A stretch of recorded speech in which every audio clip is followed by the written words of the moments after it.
நம்முடைய மத்தியிலே தேவனுடைய செய்தியை பகிர்ந்து கொள்வதற்காக பாஸ்டர் பெஞ்சமின் மோகன் அவர்கள் வந்திருக்கிறாங்க. அவள் வந்திருப்பது ஒரு பெரிய ஒரு சந்தோஷம். அவள் இயேசு கிறிஸ்துவின் நாமத்தினாலே அவளை வாழ்த்தி வரவேற்கிறோம். கர்த்தர் அவளை ஆசீர்வதிப்பாராக. எல்லாம் கரங்களை தட்டி அவளை வரவேற்கலாம். அது ஏற்கனவே 2 வருஷத்துக்கு முன்பாக நம்முடைய மத்தியில் செய்தி கொடுத்துருக்குறாங்க. ஆகவே அநேகருக்கு தெரிந்திருக்க வாய்ப்பு இருக்கிறது. தெரியாதவர்கள் கூட நீங்கள் எல்லாம் பார்த்துருப்பீங்க. புது வாழ்வு, சென்னை புது வாழ்வு அசம்பிளிஸ் ஆஃப் காட் சபை, அதற்கு ஒரு போதகராக கர்த்தர் அவளை எழுப்பி பயன்படுத்தி வருகிறார். இப்போ பார்த்தீங்கன்னா அந்த வருகிற அந்த ஜனவரி மாதத்தில் கர்த்தர் ஒரு பெரிய சாட்சியை, ஒரு அற்புதத்தை அந்த சபையிலே கர்த்தர் செய்து கொடுத்துருக்கிறார். பார்த்துருப்பீங்க. எத்தனை பேர் பார்த்தீங்க? பார்த்தீங்களா? ஆமென். சிலர் தான் பார்த்துருக்கீங்க, மீதியெல்லாம் பார்க்கல. நீங்கள் போய் தேடி பார்க்கணும். பல்லாவரம் ஏஜி சர்ச் நீங்கள் போட்டு சர்ச் பண்ணிட்டீங்கன்னா எல்லா வீடியோ நீங்கள் பார்க்கலாம். 25,000 பேர் உட்கார்ந்து கர்த்தரை ஆராதிப்பதற்காக, ஒரே சமயத்தில் ஆராதிப்பதற்கு அவ்வளோ பெரிய சபையை கட்டி எழுப்பி அதை கர்த்தருக்கென்று பிரதிஷ்டை செய்ய கர்த்தர் உதவி செய்திருக்கிறார். ஹல்லேலூயா. எல்லாம் கர்த்தர் நன்றி சொல்லுதுங்க. ஆமென். அதை குறித்து கடந்த சர்வீஸில் கூட பாஸ்டர் பேசினாங்க. அவங்க சொன்னாங்க, இது ஒரு சபைக்காக கர்த்தர் கொடுத்துக்கிற ஆசீர்வாதம் இல்லை, இது ஒரு கருவியாக கர்த்தர் கொடுத்துருக்கிறார். இந்திய தேசத்தின் எழுப்புதல் மையமாய் கர்த்தர் பயன்படுத்துவதற்காக கொடுத்துருக்கிறார் என்று சொன்னாங்க. அது பெரிய ஒரு ஆசீர்வாதம். ஹல்லேலூயா. அப்போ வருகிற நாட்களிலே அந்த சபையிலிருந்து எழுப்புதல் வெடித்து கிளம்புவதற்காக நம்ம ஜெபிக்கணும். அதற்காக அதில் இருக்கிற ஊழியக்காரர்களை கர்த்தர் ஆயத்தப்படுத்தி வழி நடத்த வேண்டும். பாஸ்டர்களை கர்த்தர் பயன்படுத்தணும்னு சொல்லி அதுக்காக ஜெபிக்கணும். ஒரு 25,000 பேர் உட்காரணும். எவ்வளவு யோசித்து பாருங்கள். ஒரு 100 பேர் உட்காரல 10 எவ்வளோ பிரச்சனை வருது? 100 பேர் ஒன்றா இருக்க முடியுதா? அதில் 10 பிரச்சனை. அதில் 25,000 பேர் உட்காந்து அவங்கள பஞ்சாயத்து பார்க்கணும். அப்போ யோசித்து பாருங்கள். அதை யார் செய்ய முடியும்? அது தேவன் மாத்திரம் தான் செய்ய முடியும். ஹல்லேலூயா. ஆமென். ஆகையினால கர்த்தர் நம்மளோடு கூட பேச போகிறார். தேவனே எங்களோட பேசுகிற ஜெபத்தோடு நம்ம காத்திருக்கணும். இப்போ பாஸ்டர் பென் அவர்களை வரவேற்கிறோம். கர்த்தர் அவர்களோடு கூட நம்மளோடு கூட பேசுவாராக.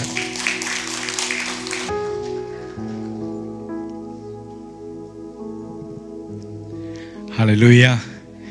இயேசுவின் நாமம் மகிமைப்படுவதாக. இந்த வேளையிலையும் ஆண்டவர் பெரிய காரியங்களை சென்னை பட்டணத்தில் செய்து கொண்டிருக்கிறார், இந்திய தேசத்தில் செய்து கொண்டிருக்கிறார்.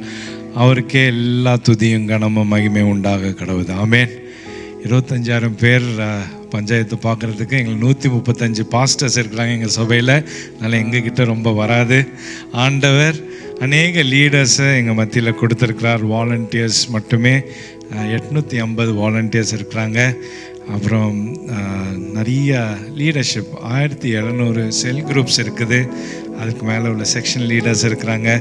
ஒவ்வொருவரும் ஆண்டவருடைய ஊழியத்தை நல்லா செய்வதற்கு நீங்கள் எல்லாம் ஜெபம் பண்ண வேண்டும். ஆண்டவர் ஒரு பெரிய இந்திய தேசம், ஒரு பெரிய தேசம். சைனாவை நம்ம 24லேயே கிராஸ் பண்ணிட்டோம். ஆண்டவர் 1.5 பில்லியன் பீப்புள் இருக்கிறாங்க. அதுக்கு 25,000 ரொம்ப கம்மி. நம்முடைய சென்னை பட்டணத்தில் மட்டுமே 4 பெரிய சபைகள் இதே மாதிரி கட்டி கொண்டு இருக்கிறாங்க.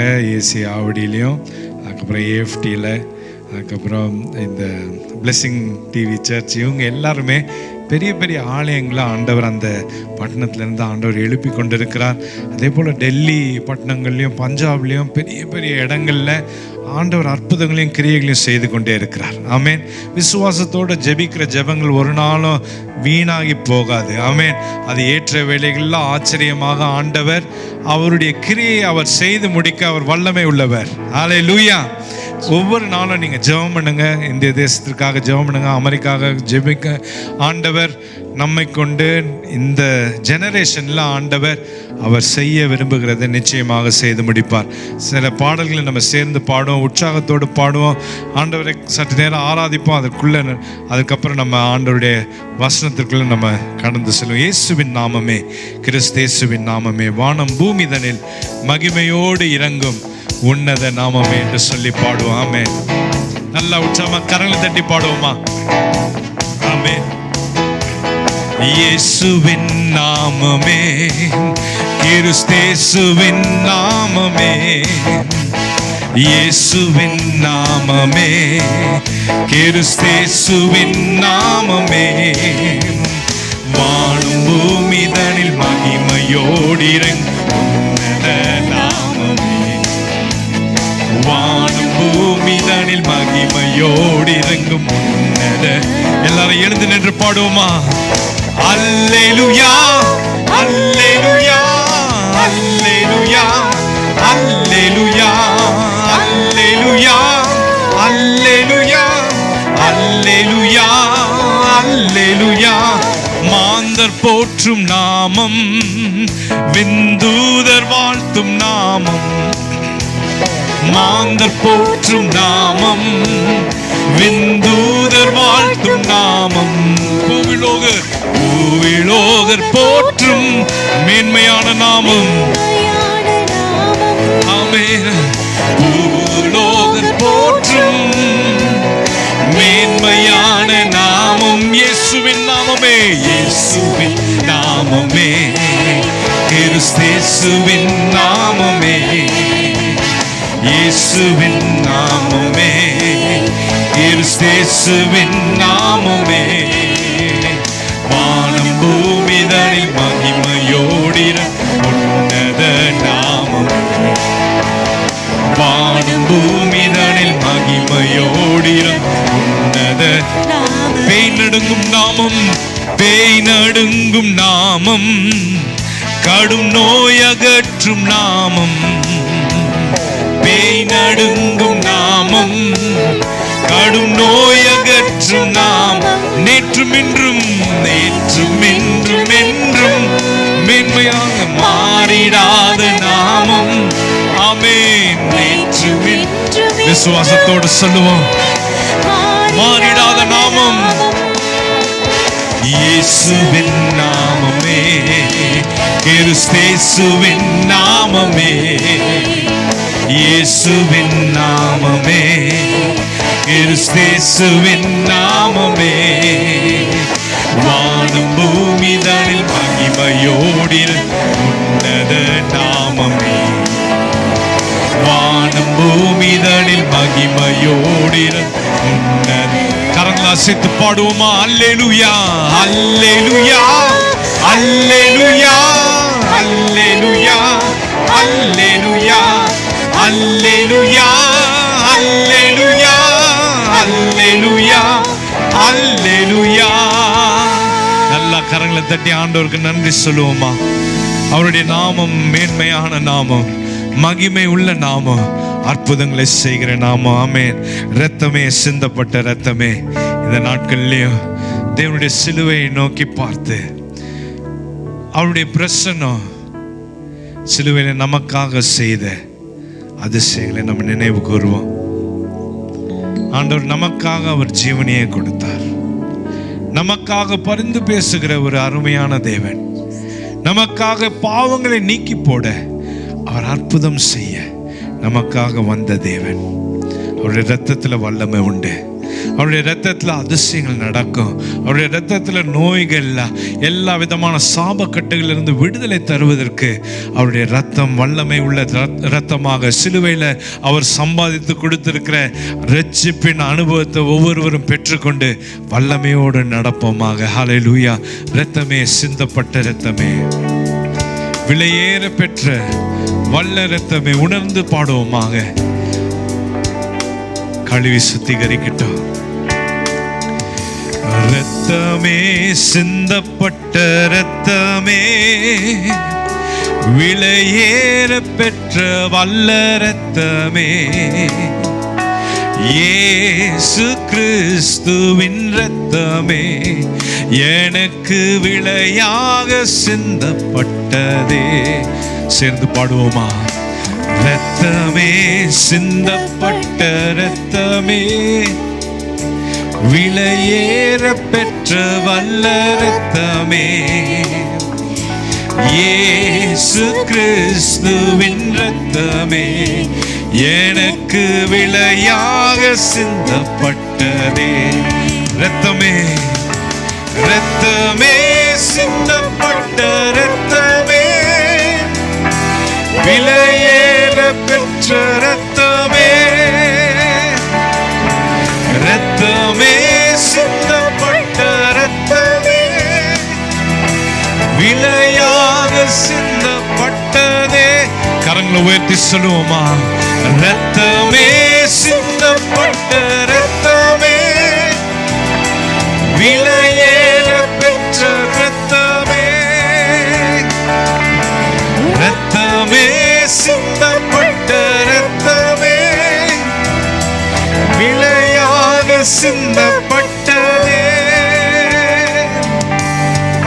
பாவங்கள் யாவையும் கழுவி என்னை பரிசுத்தமாக்கின வல்ல இரத்தமே, பாவங்கள் யாவையும் கழுவி என்னை பரிசுத்தமாக்கின வல்ல இரத்தமே, சுத்த மனசாட்சியை எனக்கு தந்து, சுத்த மனசாட்சியை எனக்கு தந்து, சுத்திகரித்த பரிசுத்த இரத்தமே, சுத்திகரித்த பரிசுத்த இரத்தம். கரங்களை உயர்த்தி சொல்லும், இரத்தமே எனக்காக சிந்தப்பட்ட இரத்தம், விலையேற பெற்ற இரத்தம், சுத்திகரிக்கிற இரத்தம், வல்லமை உள்ள இரத்தம். இரத்தமே சிந்தப்பட்ட இரத்தமே, விலையாக சிந்தப்பட்டதே,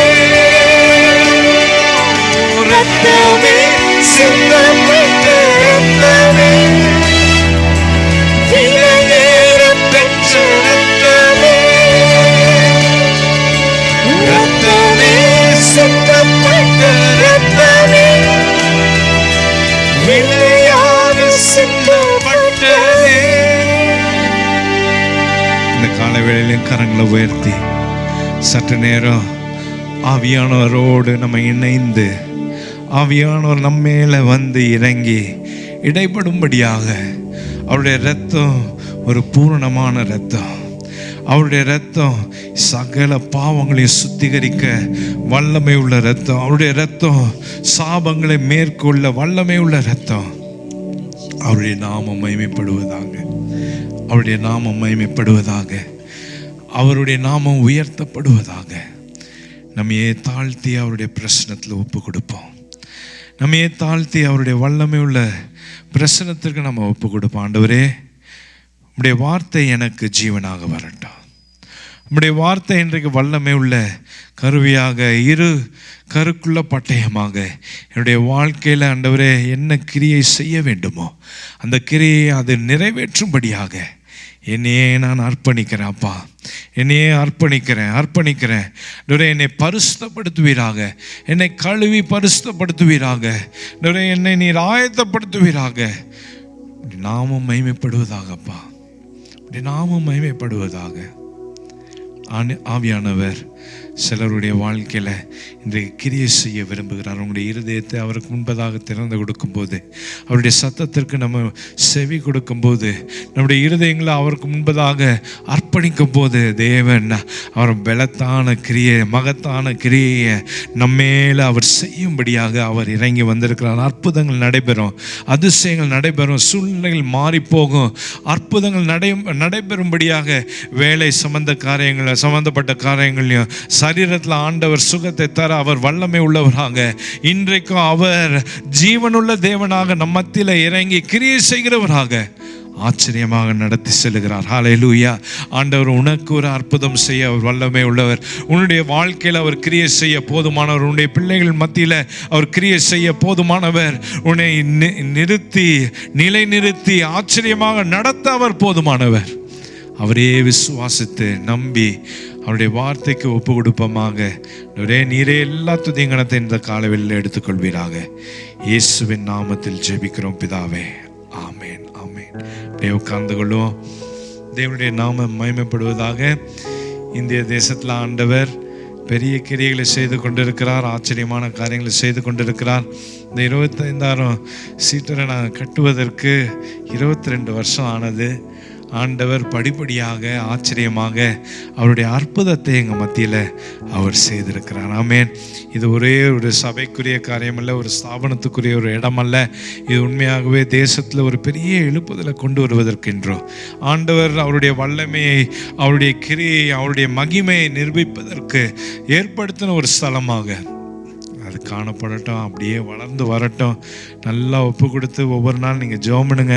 ஆண்டவர் எங்களை பயன்படுத்தும்படியாகவும், ஆண்டவர் இன்னும் அநேக ஆத்துமாக்களை இந்திய தேசத்தில் அவருக்குரிய நாமத்திற்கென்று சேகரிக்கவும், அநேக ஆத்துமாக்கள் தொடப்படவும் நீங்கள் அந்த கிறிஸ்மஸ் நாட்களில் எங்கள் சபையில் சிறு இடங்களில் இந்த ஏரியாவை சுற்றி 75 இடங்களை தேர்ந்தெடுத்து அந்த இடங்கள்ல எல்லாவற்றையும் மீட்டிங் நடத்தி அநேக ஆத்துமாக்கள் இந்த நாட்களில் ஆண்டவர் கொண்டு வந்து கொண்டே இருக்கிறார். ஆண்டவரை அறியாதவர்கள், இயேசுவை அறியாதவர்கள், கிறிஸ்துவ மார்க்கத்திலிருந்து வராதபடி மற்ற மார்க்கங்களிலிருந்து வருவதற்கு ஆண்டவர் அநேக அற்புதங்களை செய்து கொண்டிருக்கிறார். அது ஆண்டவரே அதை செய்கிறார். ஆமென். ஏதோ பெரிய அற்புதங்கள் நடைபெறுவதனால அல்ல, ஆண்டவர் சிறு சிறு ஆட்கள், சாதாரண ஆட்கள் மூலமாக அவங்களுடைய நண்பர்களையும் அவர்களுடைய உறவினர்களையும் ஆண்டவர் தொட்டு அவங்களுடைய வாழ்க்கையில் சாதாரண ஆட்கள் ஜெபிக்கிற வேலைகளில் அற்புதம் நடைபெற்று அவர்களே தானா ஆண்டவருடைய பிரசனத்திற்குள்ள, ஆண்டவர்களுடைய சபைக்குள்ளே வந்து சேர்ந்து ஆண்டவருடைய மகிமையை காணும்படியாக ஆண்டவரே செய்கிறார். ஹல்லேலூயா, ஹல்லேலூயா. நீங்கள் ஒரு நாளும் சோர்ந்து போகாதீங்க, ஒரு நாளும் தளர்ந்து போகாதீங்க. ஆண்டவருடைய சித்தம் பூர்ணமாக உங்களுடைய வாழ்க்கையிலையும், உங்களுடைய இடத்துலையும், உங்களுடைய சபையிலையும் நிச்சயமாக நடைபெறும். ஆண்டவருடைய நாமம் மகிமைப்படுவதாக. யோவான் 19வது அதிகாரம் 23வது வசனத்தை நம்ம எல்லாரும் எடுத்து நம்ம படிப்போம். யோவான் 19வது அதிகாரம் 23வது வசனம். போர் செய்வர்கள் இயேசுவை சிலுவையில் அறைந்த பின்பு அவருடைய வஸ்திரங்களை எடுத்து ஒவ்வொரு சேவகனும் ஒவ்வொரு பங்காக 4 பங்காக்கினார்கள். அங்கியையும் எடுத்தார்கள். அந்த அங்கி தையல் இல்லாமல் மேலே தொடங்கி முழுவதும் நெய்யப்பட்டதாயிற்று. நான் தமிழில் கொஞ்சம் கொஞ்சம் பிரேக்லாம் ஆகும், நீங்கள் பயப்படாதீங்க. நீங்கள் அமெரிக்காவில் இருக்கிறீங்க, எனக்கு தெரியும். அதனால் என்னுடைய தமிழ் உங்களுக்கு புரியும், என்னுடைய இங்கிலீஷும் உங்களுக்கு புரியும். அதனால் நம்ம எல்லாரும் சேர்ந்து வசனத்தை நம்ம கேட்போம். ஆண்டவர் இந்த இடத்துல நம்ம பார்க்கும்போது சிலுவையில் இயேசு தொங்கிக் கொண்டிருந்தார். ஆனால் போர் சேவகர்கள், அங்கே சோல்ஜர்ஸ் அந்த இடத்துல என்ன பண்ணுறாங்க? ஆண்டவருடைய வஸ்திரத்தை எடுத்து எப்படி நம்ம பங்கு கொள்ள முடியும்? ஒரு பெரிய மகத்தான கிரியையை ஆண்டவர் சிலுவையில் செய்து கொண்டிருக்கிறார். ரட்சிப்பை இந்த பூலோகத்துக்கு கொண்டு வரும்படியாக எல்லா பாவத்தையும் எல்லா சாபத்தையும் அவர் மேலேயே சுமந்து கொண்டு ரட்சிப்பின் அனுபவத்தை மனுக்குலத்திற்கு அவர் கொடுத்து கொண்டிருக்கிறார். ஆனால் அங்கே பக்கத்தில் உட்கார்ந்து அவரை அறைந்த சோல்ஜர்ஸ் தான். இந்த இயேசுகிட்ட இருந்து ஒரு டிசைனர் வேற எனக்கு கிடைக்குமா அப்படின்னு சொல்லி அதை பங்கிட்டு அவங்களுக்குள்ளே பிரித்து கொள்வதற்கு அதில் ஏதாவது கிடைக்குமான்னு சொல்லி அந்த இடத்துல உட்கார்ந்து கொண்டு இருக்கிறாங்க. இன்றைக்கு நம்முடைய வாழ்க்கையிலையும் இயேசு பெரிய காரியத்தை செய்து கொண்டிருப்பார். இயேசு மகத்தான கிரியைகளை செய்து கொண்டிருக்கிறார். அந்த இடத்துல உட்காந்து நம்ம இயேசுகிட்ட இருந்து என்னத்தை பங்கு கொள்ள முடியும், இயேசுகிட்ட இருந்து எனக்கு என்ன கிடைக்கும், இயேசு என்ன என்னுடைய சூழ்நிலை எனக்கு என்ன பண்ண முடியும்ட்டு பார்ப்போம்னு சொல்லி நம்ம அநேக நேரம் ஆண்டவருடைய சித்தத்தையும் ஆண்டவர் செய்கிற கிரியையும் மறந்துவிட்டு ஆண்டவர் செய்ய நினைக்கிற காரியங்களை நம்ம தெரிந்து கொள்ளாதபடி, அதை புரிந்து கொள்ளாதபடி, ஒரு மனுஷகுமாரன் அவனுடைய செஞ்சுரியன் அந்த இடத்துல வந்து ஐடென்டிஃபை பண்ண முடியுது, இவன் உண்மையாகவே தேவனுடைய குமாரன் என்று சொல்லி அங்கே அந்த போசர்களுடைய தலைவருக்கு அது புரிந்து கொண்டது. ஆனால் இவங்களுக்கு அது தெரியவில்லை. பிலாத்து கையை கழுவி விட்டு எனக்கும் இந்த பொலிட்டிக்கல் ப்ராப்ளமுக்கு எனக்கு பிரச்சனை வேண்டான்னு சொல்லி அவன் கை கழுவிட்டு போயிடுறான். நல்ல ஆசாரியர்கள் அங்கே என்ன சொல்கிறாங்க, எங்களுடைய டாக்டரின்ஸை வந்து இவர் மாற்றி விடுவார்னு சொல்லி பயந்தாங்க. இயேசுக்கு ஒரு முடிவு கட்டி விட்டோன்னு சொல்லி அவங்க யோசித்து கொண்டு இருந்தாங்க. போசேவர்கள் என்ன பண்ணுறாங்க, அவரை பார்த்து கிண்டல் பண்ணுறாங்க. இவரையே காப்பாற்றிக்க முடியல, மற்றவங்களை காப்பாற்றி கொண்டு இவரை காப்பாற்ற முடியல, ஆனால் மற்றவங்களை இவர் காப்பாற்றினான்னு சொல்கிறாங்கன்னு சொல்லி அவரை கிண்டல் பண்ணாங்க. சுற்றி நடக்கிற காரியங்கள்லாம் பார்க்கும்போது இயேசு அந்த இடத்துலையும் பெரிய காரியத்தை அவர் செய்து கொண்டிருந்தார். இன்றைக்கு உங்களுடைய வாழ்க்கையில் நீங்கள் இயேசுவை நோக்கி பார்க்கிற காரியத்தை விட்டு விடக்கூடாது. நம்முடைய முகங்கள் அவரை நோக்கி பார்க்கிற காரியங்களில் விட்டுவிடவே கூடாது. சுற்றி இருக்கிற காரியங்களை பார்த்து விட்டு, சுற்றி நடக்கிற காரியங்களை நம்முடைய ஃபோக்கஸ் அங்கே போயிட்டு ஆண்டவர் செய்கிற மகத்தான கிரியை நம்ம இழந்து போயிடக்கூடாது. பேதுருடைய வாழ்க்கையில் அவன் கடல் மேலே நடக்கிற சூழ்நிலையில் இயேசுவின் முகத்தை பார்க்காத வேளையில், விசுவாசம் இல்லாதவனை போய் அவன் கடலில் அமிழ்ந்து போகிறவனாக இருந்தான். ஐயனே என்னை காப்பாத்துங்க, இயேசுவே என்னை காப்பாத்துங்கன்னு சொல்லி அவன் கூப்பிடும் போது ஆண்டவர் அற்ப விசுவாசியே அப்படின்னு சொல்லி அவனை மறுபடியும் அவனை தூக்கி நிறுத்துகிற அந்த ஒரு சூழ்நிலையை பார்க்குறோம். இயேசுவை பார்க்கிற அந்த முகத்தை விட்டு, இயேசுடைய முகத்தை விட்டு சுற்றி இருக்கிற காரியங்கள் இருக்கிற அந்த பிரச்சனைகளை பார்க்கும்போது, அங்கே அலைகளையும் அங்கே கொந்தளிக்கிறதையும் பார்த்து விட்டு இயேசுவை பார்க்கறத நிறுத்தின உடனே அவன் என்ன ஆகுது, ஆட்டோமேட்டிக்காக அமிழ்ந்து போகிறத பார்க்குறோம். இன்றைக்கும் நம்முடைய சூழ்நிலைகள் அநேக பிரச்சனைகள் வரும்போது ஆண்டவரை பார்க்கிற காரியங்கள்லேருந்து நம்ம லைட்டாக வழி விலகி போய்விடுவோம். ஆண்டவரை நோக்கி பிடித்து கொள்ளுகிற காரியங்கள்லேருந்து நம்ம அப்படியே போய்விடுவோம். இந்த பில்டிங் ப்ரோக்ராம்லாம் அநேக நாட்கள் நான் இந்த பில்டிங் ப்ரோக்ராமை ஸ்டார்டிங்லேருந்து நான் பார்த்து கொண்டு இருந்தேன். 2009 நல்லா தெரிந்த ஆட்கள், இதெல்லாம் பார்த்து கொண்டு இருந்த ஆட்கள் திடீர்னு போயிட்டாங்க. அதுக்கப்புறம் நீ தான் இதை பார்க்கணும்னு சொல்லி என் கையில் கொடுத்தாங்க. அநேக பிரச்சனைகள் மேலே பிரச்சனைகள் வந்தது. நிறையா பிரச்சனைகள் வந்தபோது இதெல்லாம் உண்மையாகவே ஆண்டவருடைய சித்தமா, இதெல்லாம் உண்மையாகவே இதை நம்ம செய்ய வேண்டுமான்னு சொல்லி ஒரு டவுட் வந்துவிடும். கொஞ்ச நாளில் அப்படியே சந்தேகம் வந்துடும். ஐயோ, இவ்வளோ பெரிய சர்ச்சு தேவையா? இது எல்லாருக்குமே வரும். இந்த ஆட்களுக்கு இவ்வளோ பெரிய சர்ச்சு தேவையா? இவ்வளோ பெரிய ஆட்களை எப்படி நிரப்ப போகிறாங்க? ஓ, இந்த சர்ச்சு வந்தால் இவ்வளோ காசு நிறையா வரும். அதுதான் உடனே எல்லாருக்கும் யோசனை வரும். இதெல்லாம் யோசித்துக்கிட்டு நிறைய டைம் இப்படிப்பட்ட பிரச்சனைகள் வழியாக நம்ம கடந்து போகணுமா, இப்படிப்பட்ட சூழ்நிலைகள் வழியாக நம்ம எல்லாம் இப்படி கடந்து போகணுமா, இப்படி பிரச்சனையில் நம்ம என்னத்தை நம்ம சாதித்துட போகிறோம், இது ஒருவேளை நம்முடைய பெருமைக்காக நம்ம பண்ணுறோமான்னு சொல்லி நிறைய சந்தேகங்கள் வந்துடும். நமக்கே டவுட் வந்துடும். டவுட் வந்துட்டு இதை விட்டுடலாமா, கை விட்டுடலாமா, இது ஒருவேளை நடக்காமல் போயிடும், அதனால விட்டுடலாமான்னு சொல்லி அப்படிலாம் யோசனை வரும். ஆனால் ஆண்டவர் அவரை நோக்கி பார்க்கும்போது அவர் செய்ய நினைக்கிறத கரெக்டாக ஏற்ற வேலைகளில் ஆச்சரியமாக நடத்துகிறத பார்ப்போம். இந்த பில்டிங்கை கட்டுறதுக்கு ஒரு நாளும் எந்த பணமும் குறைவில்லாதபடி எல்லா காரியங்களும் கரெக்டான நேரத்தில் கரெக்டான வேலைகளில் வரும். இந்த அமெரிக்காவிலேருந்து காசு எதுவும் வரல, வெளியூரில் எங்கள் சபைக்கு எஃப்சிஆர்ஏவே கிடையாது, அதனால் வெளியூர்லேருந்து பணங்கள் எதுவும் வரவே இல்லை. எல்லாமே சாதாரண ஜனங்கள் ஆண்டவருக்காக கொடுக்குற காரியங்களை இந்த நல்ல தாமதமானனால எல்லாம் மெதுவாக சேர்த்து வச்சு ஒழுங்காக அதை செலவு பண்ணி கரெக்டாக கட்டி முடிக்க எந்த தேவைகளும் இல்லாதபடி, எந்த குறைவுகளும் இல்லாதபடி ஆண்டவர் ஆச்சரியமாக நடத்துகிறது. அற்புதத்தை கண்கூடாக பார்க்கும்படியாக ஆண்டவர் கிருபை செய்தார். ஆண்டவர் எல்லாவற்றையும் அழகாக செய்ய அவர் கிருபை செய்தார். எந்த குறைவும் இல்லாதபடி ஆண்டவர் ஆச்சரியமாக உனக்காக அற்புதம் செய்ய அவர் வல்லமை உள்ளவராக இருக்கிறார். ஆண்டவர் அதிசயங்களை செய்கிறவராக இருக்கிறார். ஆண்டவர் நிச்சயமாக உனக்கு ஒரு நன்மை செய்கிறவராக இருக்கிறார். அவரை நோக்கி பார்க்கிற வேலைகளை ஆச்சரியமாக நடத்துகிறவராக இருக்கிறார். இன்றைக்கு எபிரேயர் 10வது அதிகாரம் 19வது வசனத்திலிருந்து 21வது வசனத்தை பார்ப்போம். யாராவது ஒருத்தர் படிக்க முடியாது கேட்டுக்கொள்கிறேன். எபிரேயர் 10வது அதிகாரம் 19லிருந்து 21. ஆகையால் சகோதரரே, நாம் பரிசுத்த ஸ்தலத்தில் பிரவேசிப்பதற்கு இயேசுவானவர் தமது மாம்சமாகிய திரையின் வழியாய் புதிதும்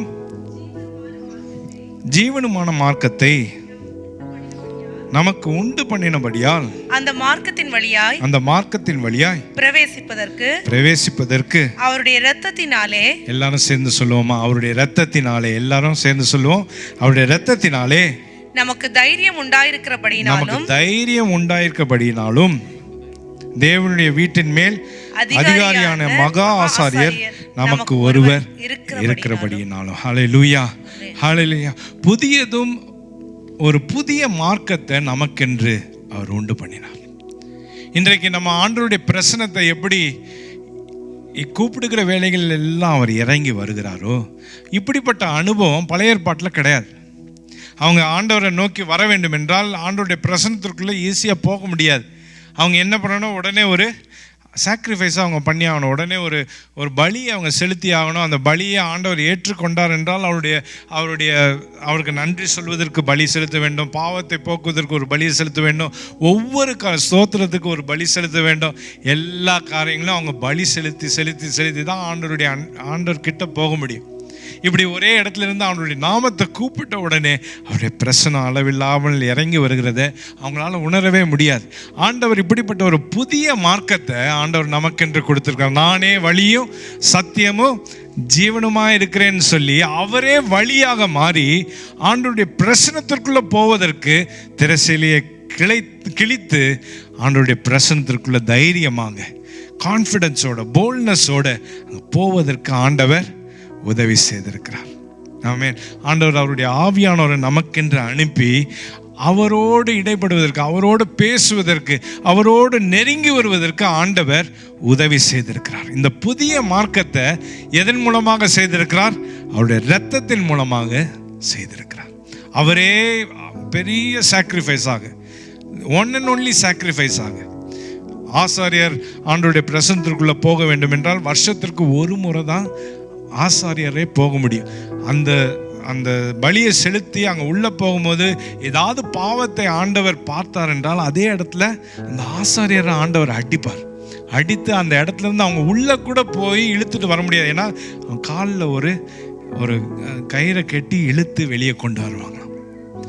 இன்றைக்கு நம்ம நினைக்கிற வேலைகள் எல்லாம், இயேசுவே என்று கூப்பிடுகிற வேலைகள் எல்லாம் அவருடைய பிரசன்னத்தை கொண்டு நம்மளை நிரப்புகிற ஒரு நல்ல அனுபவத்தை இந்த இரத்தம், இயேசுவின் இரத்தம் நமக்காக செய்திருக்கிறார். அவர் ஒரு புதிய மார்க்கத்தை நமக்கென்று கொடுத்திருக்கிறார். அவருடைய பிரசன்னத்திற்குள்ள தைரியமாக பிரவேசிப்பதற்கு ஆண்டவர் உதவி செய்திருக்கிறார்.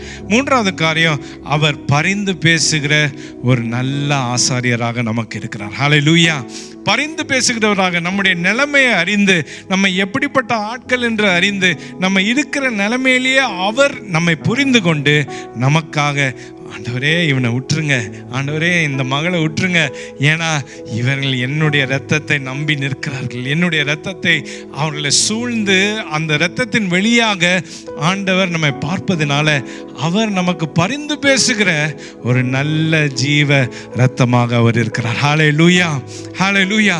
ஆண்டவர் நமக்காக என்ன கஷ்டத்தின் வழியாக நம்ம சென்றாலும், எந்த வழியில் நம்ம சென்றாலும் நமக்காக பரிதபிக்கிற ஒரு நல்ல தேவனாக, நம்முடைய பிரச்சனைகளை அறிந்து, நம்முடைய சூழ்நிலைகளை அறிந்து நம்மை தூக்கி நிறுத்துகிற ஒரு தேவனாக அவர் இருக்கிறார். இந்த இரத்தத்தில் வல்லமை உண்டு. இந்த இரத்தத்தில் அவரை நம்ம விசுவாசிக்கும் போது அவர் வழிகளை திறந்து கொடுத்து ஆச்சரியமாக நம்ம நடத்துகிறவராக இருக்கிறார். எல்லா பாவங்களையும் அவர் மன்னித்தவராக 1 யோவான் 1:7 பார்க்கும்போது அவர் சகல பாவங்களையும் நீக்கி நம்மை சுத்திகரிக்கிற தேவனாக, அவர் நம்மை விடுவிக்கிற தேவனாக, ஒரு நியாயம் செய்கிற தேவனாக, எபேசியர் 1:7 பார்க்கும்போது அவருடைய கிருபையின் ஐஸ்வர்யத்தின்படியே இவருடைய இரத்தத்தினாலே பாவம் மன்னிப்பாகிய மீட்பு இவருக்குள் நமக்கு உண்டாயிற்று என்று சொல்லியிருக்கு. அவருடைய மீட்பு, ரிடெம்ஷன் ஃப்ரம் சின்ஸ், அவர் நமக்கு கட்டளையிட்ட தேவனாக இருக்கிறார். எல்லா பாவங்களையும், எல்லா சாபங்களையும், எல்லா நோய்களையும் அவரே ஏற்றுக்கொண்டு நமக்கு ஒரு புதிய ஜீவனை தந்தவராக, அவரை விசுவாசிக்கிற வேலைகள் எல்லாம், அவரை விசுவாசித்து நம்பி இருக்கும்போது நம்முடைய பாவங்களை பார்க்காதபடி அவர் நம்மை ஜஸ்டிஃபை பண்ணுகிறவராக, ஒரு ஜஸ்டிஃபிகேஷனை கொடுக்கிறவராக, ஒரு ரிடீமராக நமக்கு இருக்கிற தேவனாக இருக்கிறார். கோபத்தில், தேவனுடைய கோபாக்கினையிலிருந்து நம்மை பூர்ணமாக விடுவித்து அவருடைய கிருபையினால நிரப்பி நம்மை வழி நடத்துகிற ரோமர் 5:9 நம்ம பார்க்கும்போது, இப்படி நாம் அவருடைய இரத்தத்தினாலே நீதிமான்களாக்கப்பட்டிருக்க கோபாக்கினையிலிருந்து நீங்களாக்கி அவராலே நாம் ரட்சிக்கப்படுவது அதிக நிச்சயம். எல்லா விதமான கோபத்திலிருந்து, தேவனுடைய கோபத்திலிருந்து நம்மை பூர்ணமாக அவர் விடுவித்த தேவனாக இருக்கிறார். ஹல்லேலூயா. இந்த இரத்தத்தின் வல்லமையை நம்ம புரிந்து கொள்ள வேண்டும். இந்த நாட்களில் உண்மையாகவே ஆண்டவருடைய இந்த சிலுவையின் பாடுகளை நம்ம யோசிக்கும் போதும், சிலுவையின் காரியங்களை நம்ம யோசிக்கும் போதும் அவருடைய இரத்தத்தின் வல்லமையை நம்ம நல்லா புரிந்து கொள்ள வேண்டும். அந்த இரத்தத்தின் வல்லமையில் பாவங்களை கழுவ அவர் போதுமானவர். எல்லா விதமான பாவங்களிலிருந்து நம்மை மீட்க போதுமானவர். கிருபையினால நிரப்பி நடத்த அவர் போதுமானவராக இருக்கிறார். ஹல்லேலூயா. அவருக்கு நம்ம நன்றி சொல்ல வேண்டும். இந்த நாட்களில் உண்மையாகவே நம்மையே உயிர்த்து ஆராய்ந்து பார்க்க வேண்டும். We must examine our lives. நம்ம எந்த நிலைமையில் இருக்கிறோன்னு சொல்லி நம்ம நல்லா யோசித்து பார்க்க வேண்டிய நாட்கள் இது. 1 கொரிந்தியர் 11:31 எல்லா கம்யூனியன் சர்வீசஸ்லேயும் இதை நம்ம பார்க்குறோம். கம்யூனியன் சர்வீஸில் இதில் சொல்லுவாங்க, உங்களையே நம்மை நாமே நிதானித்து அறிந்தால் நாம் நியாயத்தீர்க்கப்படும். நம்மை நிதானித்து அறிகிற ஒரு காரியத்தை நம்ம செய்ய வேண்டும். இது ஆண்டவர் செய்ய மாட்டார். we have to examine ourselves. நம்ம எந்த நிலைமையில் இருக்கிறோம்னு சொல்லி ஒவ்வொரு சூழ்நிலைகள்லையும் நம்ம அறிந்து கொள்ள வேண்டும். நிதானித்து அறிகிற அந்த பழக்கத்தை நம்ம கை கொள்ள வேண்டும். நம்முடைய தனிப்பட்ட வாழ்க்கையில், தனிப்பட்ட ஜபங்களில், தனிப்பட்ட நேரங்கள், ஆண்டவரோடு நெருங்கி இருக்கிற வேலைகளில் நாமே நிதானித்து அறிய வேண்டும். என்னென்ன காரியங்களை நம்ம நிதானித்து அறிய வேண்டும்? அதே போல் புலம்பல் 3:40 பார்க்கும்போது, நாம் நம்முடைய வழிகளை சோதித்து ஆராய்ந்து பார்க்க வேண்டும். நல்ல வழிகளுக்கு நேராக செல்ல வேண்டும். சோதித்து அறிகிற நம்முடைய வழிகள் எப்படி இருக்கு? how are our paths before God? how are our ways before God? இதை நம்ம அறிய வேண்டும்.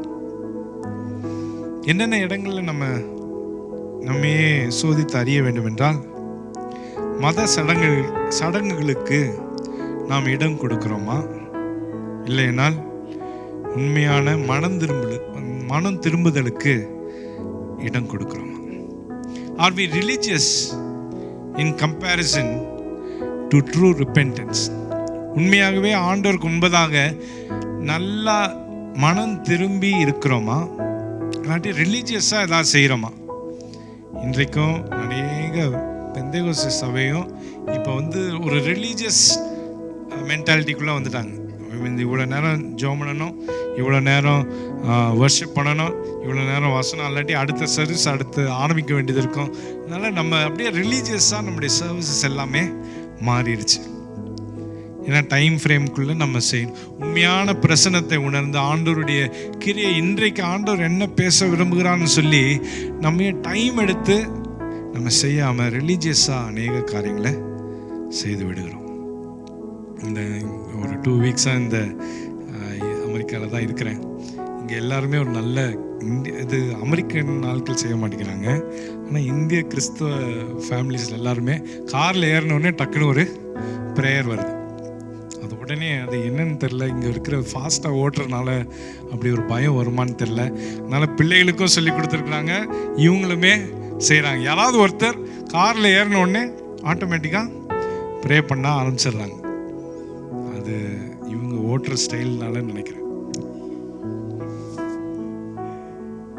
இன்றைக்கு நம்முடைய வாழ்க்கையிலையும் எதற்காக சில காரியங்களை நம்ம செய்கிறோம், எதற்காக நம்ம ரிலீஜியஸாக சில காரியங்களை செய்கிறோன்னு சொல்லி உண்மையான மீனிங்கோடு அறிந்து செய்வதற்கு இந்த நாட்களில் நேரம் செலவு பண்ணுவோம். உண்மையான மனம் திரும்புதல் நம்முடைய வாழ்க்கையில் இருக்கா? மறுபடியுமாக அதே பாவத்தில் விழுந்து கொண்டு அதே காரியத்தை ஆண்டவரத்தில் மன்னிப்பு கேட்டு அதே மாதிரி சபைக்கு அதே இடத்துல உட்காந்துட்டு திருப்பியும் வீட்டுக்கு போகிறோமா? இன்றைக்கு ஆண்டவர் நம்மோட பேசிக்கொண்டு இருக்கிறார். 2வது காரியம், the deception of interpreting situations as God's voice.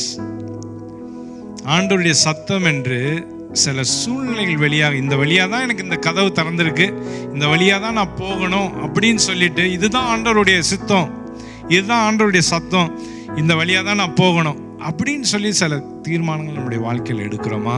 அப்படி உண்மையாகவே ஆண்டவருடைய சத்தத்தை கேட்கிறோமா? ஆண்டவருடைய சத்தம் கேட்பதற்கு நேரம் செலவு பண்ண வேண்டும். If you wait on God, then we will receive His strength, then we will receive His word. The waiting on God அநேக நேரம் நம்முடைய ரெகுலர் ப்ரேயர் டைம்ஸில் செய்ய முடியாது.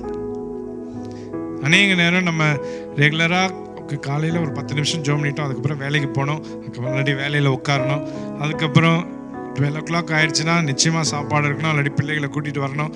இந்த மாதிரி காரியங்கள் ரெகுலராக போய்கிட்டே இருந்துச்சுன்னா நம்ம ஆண்டவரோட நேரம் செலவு பண்ணுகிறது கம்மியாயிட்டே போயிடும்.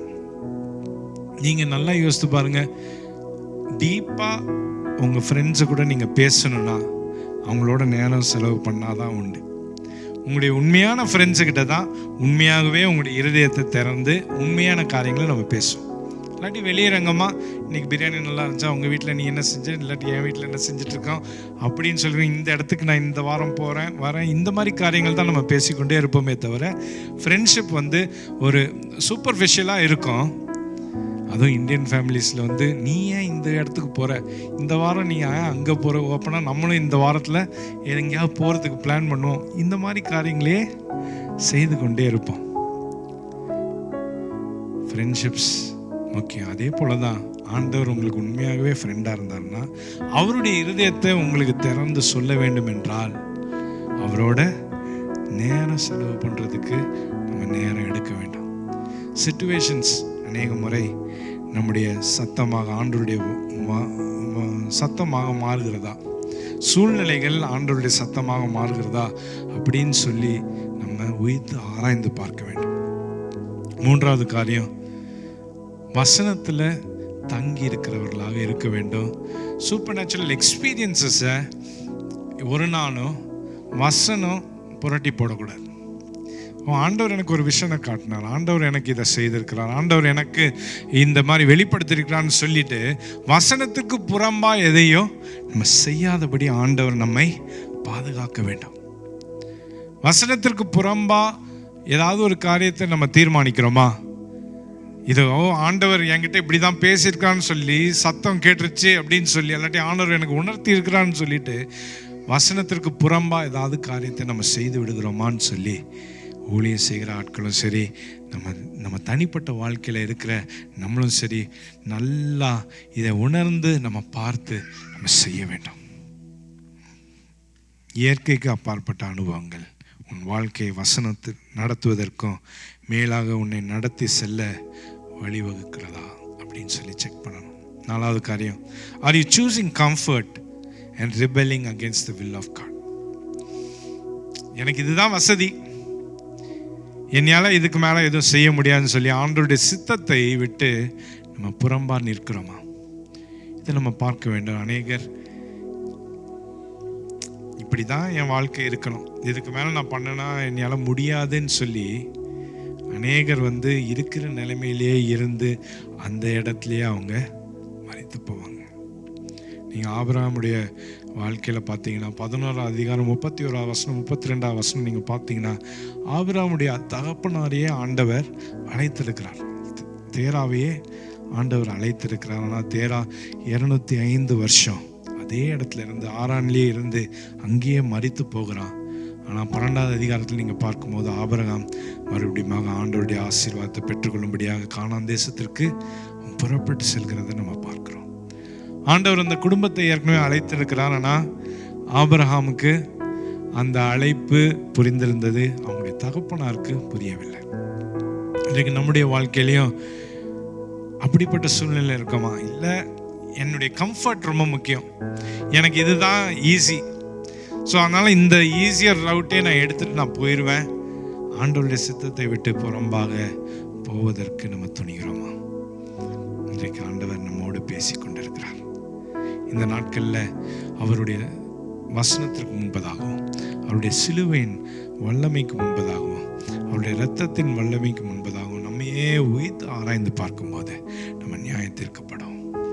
ஆண்டவர் நம்மக்கிட்ட சில காரியங்களை டீப்பாக பேசுகிறார், சில காரியங்களை ஆண்டவர் நம்மோடு இடைப்பட விரும்புகிறார். அவரோடு நேரம் செலவு பண்ணாமல் அநேக நாட்கள் நம்ம கடத்தி கொண்டே இருப்போம், நேரங்களை தள்ளி கொண்டே இருப்போம். ஆண்டவர் இந்த ப்ரேயருக்கு நம்ம ப்ரோக்ராமாக மூவ் பண்ணிடுவோம். பாஸ்டர்ஸாக இருக்கிற எங்களுக்கு அந்த ப்ராப்ளம் உண்டு.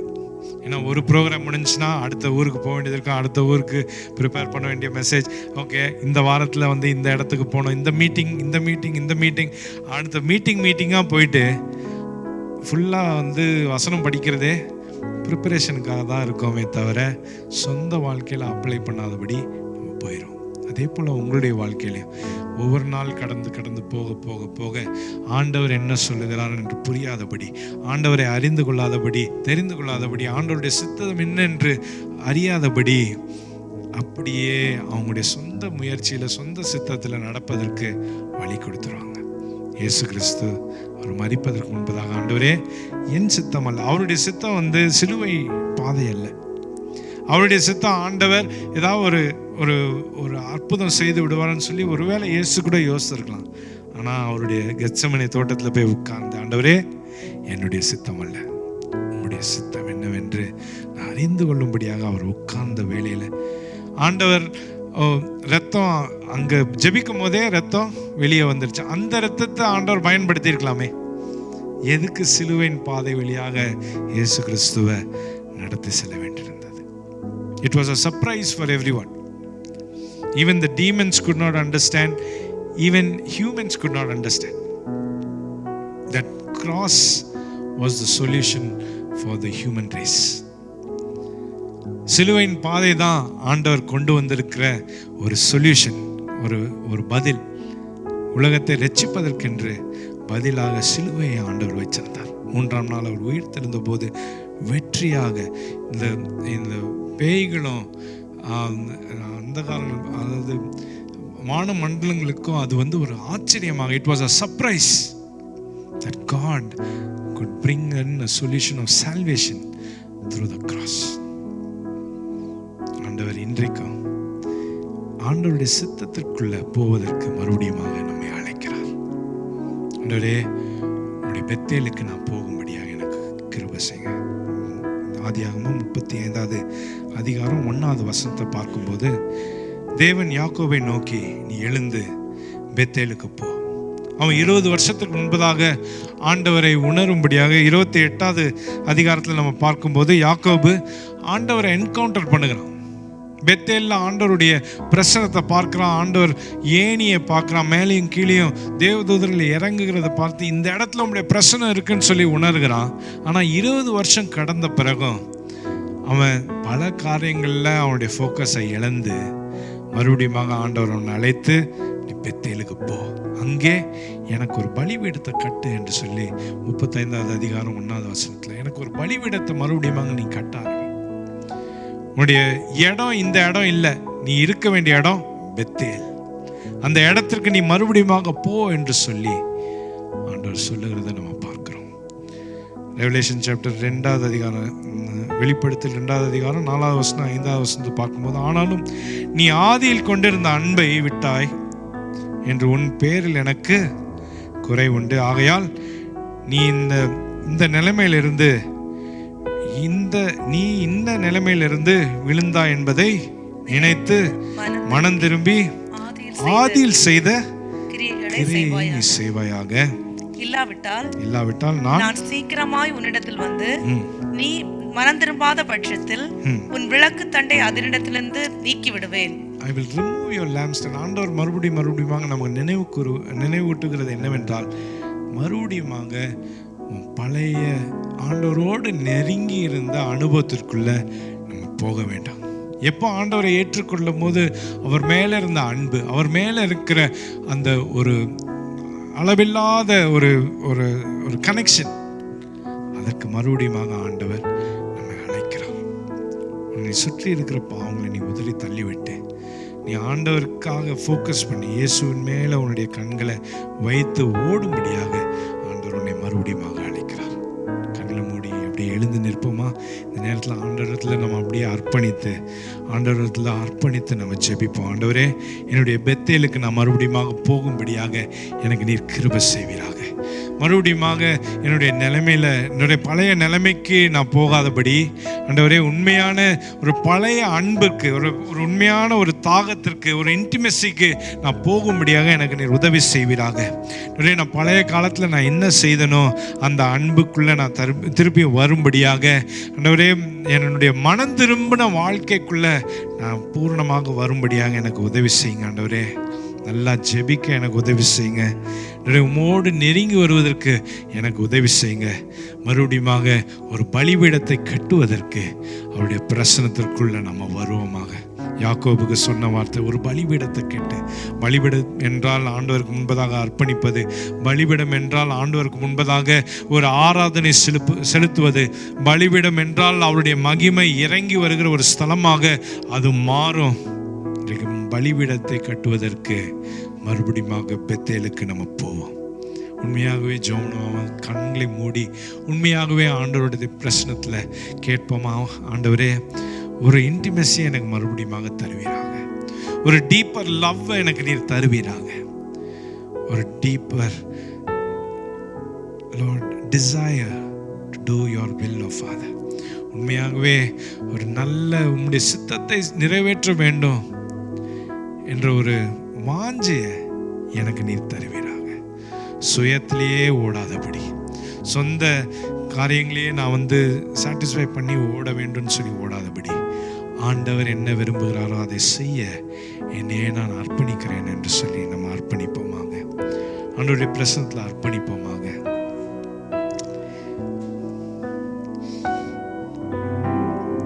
இன்றைக்கும் ஆண்டவர் சிலருடைய வாழ்க்கையில அற்புதத்தை செய்கிறார்.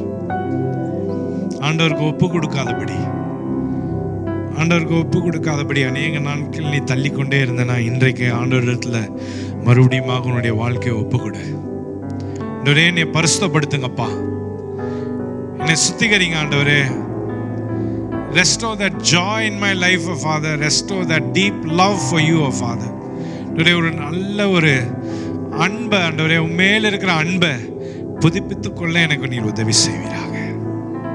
சுற்றி இருக்கிற காரியங்களை நான் பார்த்து விட்டு உண்மையில இருக்கிற நோக்கத்தை நான் விடாதபடி, உண்மையில இருக்கிற ஆண்டவரே அந்த ஃபோக்கஸை விடாதபடி எனக்கு நீர் பாதுகாத்துக் கொள்வீராகப்பா. நீர் பெரியவர், அற்புதங்கள் செய்பவர், உம்மை போல யாரும் இல்லை, உம்மை போல யாரும் இல்லை. நீர் பெரியவர், அற்புதங்கள் செய்பவர், உம்மை போல யாரும் இல்லை, உம்மை போல யாரும் இல்லை. இந்த வேளையிலையும் தேவையோடு இருக்கீங்கன்னா, ஆண்டவரே எனக்கு இந்த அற்புதம் செய்யுங்கப்பா, உம்மை நோக்கி நான் பார்க்கிறேன், எனக்கு இந்த அற்புதம் செய்யுங்க, என் குடும்பத்தில் இந்த அற்புதத்தை நீங்க செய்யுங்கப்பா, என் வேலையில் இந்த அற்புதத்தை செய்யுங்க, என்னுடைய சூழ்நிலையில நான் எப்படி செல்ல வேண்டும்ன்றே தெரியலப்பா, உம்முடைய வழியில நடக்க நான் விரும்புகிறேன், உம்முடைய சித்தத்துல நடக்க விரும்புகிறேன், நான் எனக்கு சூழ்நிலைகள் எனக்கு ரொம்ப கஷ்டமா இருக்கு அப்படின்னு சொல்லி அவருடைய முகத்தை நோக்கி பார்ப்போமா. அவர் அற்புதம் செய்ய அவர் வல்லமை உள்ளவர். இன்றைக்கும் அவர் ஜீவன் உள்ள தேவன், அவர் இரத்தத்தினால் அவர் அற்புதம் செய்ய அவர் வல்லமை உள்ளவர். விசுவாசத்தோடு அவரை நோக்கி பார்ப்போம், விசுவாசத்தோடு நோக்கி பார்ப்போம். ஒருவேளை சரீரத்தில் சுகவீனமோ பலவீனமோ யாருக்குமே சொல்ல முடியாத சூழ்நிலையா இருக்கலாம். இந்த பிரச்சனையை உங்களுடைய ஓன் ஸ்பௌசஸ் கிட்ட கூட ஷேர் பண்ண முடியாம இருக்கலாம். ஆண்டவர் அதை பார்க்கிறார். உனக்கு அற்புதம் செய்ய, அந்த பாவத்திலிருந்து விலகி நிற்க, உன்னோட பூரணமாக நெருங்கி இருக்க ஆண்டவர் விரும்புகிறார். இன்றைக்கு உன்னோட பேசுகிறார், அற்புதம் செய்கிறார், அற்புதம் செய்கிறார். சரீரத்தில் சுகவீனத்தோடு பலவீனத்தோடு நீங்க நின்று கொண்டிருந்தீங்கன்னா, இயேசுவின் ரத்தம் சகல பாவங்களையும் நீக்கி சுத்திகரிக்க வல்லமை உள்ளது. இயேசுவின் ரத்தம் எல்லா நோய்களையும் எல்லா விதமான சுகவீனத்தையும் பலவீனத்தையும் நீக்கி போட வல்லமையுள்ள ரத்தமாக இருக்கிறது. வல்லமையுள்ள தேவன் உன் பக்கமாக நிற்கிறார். வல்லமையுள்ள தேவன் உனக்கு அற்புதம் செய்கிறார். வல்லமையுள்ள தேவன் உனக்கு அதிசயங்களை செய்ய அவர் போதுமானவர்.